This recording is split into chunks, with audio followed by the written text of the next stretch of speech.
Hello friends, আমি Sheikh Mosharraf and welcome to my channel. এখন পর্যন্ত ইউটিউবে যতগুলো ইউটিউবার সাকসেসফুল হয়েছেন তাদের পেছনে একটি মাত্র কারণ হচ্ছে কনসিস্টেন্সি। আপনি যদি কনসিস্টেন্সি মেনটেন করে ইউটিউবে কাজ করতে পারেন তাহলে আপনার চ্যানেল গ্রো করবেই। এরপরে যদি আপনার বিশ্বাস না হয় তাহলে আজকের এই ভিডিওটি দেখুন।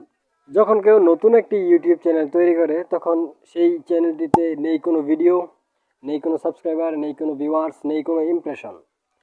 কিন্তু যখন ওই চ্যানেলটিতে একটি ভিডিও আপলোড করা হয় তখন ওই ভিডিওটিকে ইউটিউবের অ্যালগরিদম বিভিন্ন দর্শকের কাছে পাঠিয়ে থাকে। সেখান থেকে আপনার ইমপ্রেশন কাউন্ট হয়।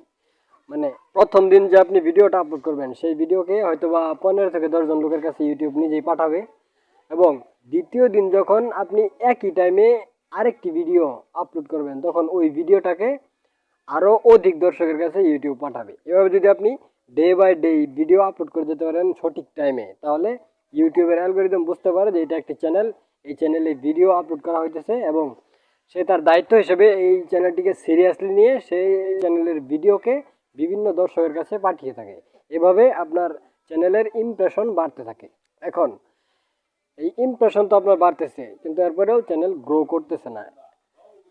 এর পেছনে প্রধান একটি কারণ হচ্ছে এই যে ইউটিউবের অ্যালগরিদম বিভিন্ন দর্শকের কাছে আপনার ভিডিওটি পাঠালো, তখন যদি ওই ব্রাউজ ফিচার থেকে যদি কেউ আপনার ভিডিওটি ওয়াচ করে, যখন ওই ভিডিওটি ওয়াচ করে ছেড়ে দিল, যখন দ্বিতীয় দিন একই টাইমে আরেকটি ভিডিও আপলোড করেন তখন ওই ভিডিওটাকে ওই ভিউয়ার্সের কাছে আবার পাঠানো হয়। এটা ইউটিউবের একটা সিস্টেম। এটা হচ্ছে একটা সিক্রেট বিষয়। এই বিষয়টা অনেক ইউটিউবার বলে না।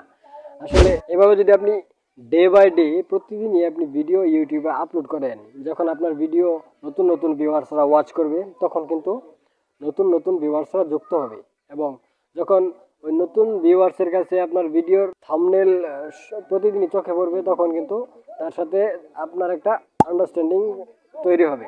তখন ওইখান থেকে আপনার যদি ভিডিও ভালো লেগে যায় ওর কাছে, তাহলে ওই ভিউয়ার্স আপনার ভিডিও দেখে আপনার চ্যানেলকে সাবস্ক্রাইব করতে পারে। তো এভাবে আসলেই ইউটিউবে সাকসেসফুল হওয়া যায়। ইউটিউবে সাকসেসফুল হতে গেলে অবশ্যই কনসিস্টেন্সি মেনটেন করতেই হবে। কনসিস্টেন্সি না মানলে আপনি ইউটিউবে কোনোদিনই সফল হতে পারবেন না। আপনি যদি আমাদের চ্যানেলটিতে নতুন হয়ে থাকেন তাহলে অবশ্যই চ্যানেলটিকে সাবস্ক্রাইব করে দেবেন, বেল আইকন অন করে রাখুন। পরবর্তী ভিডিও নোটিফিকেশন আপনি পেয়ে যান ইজি।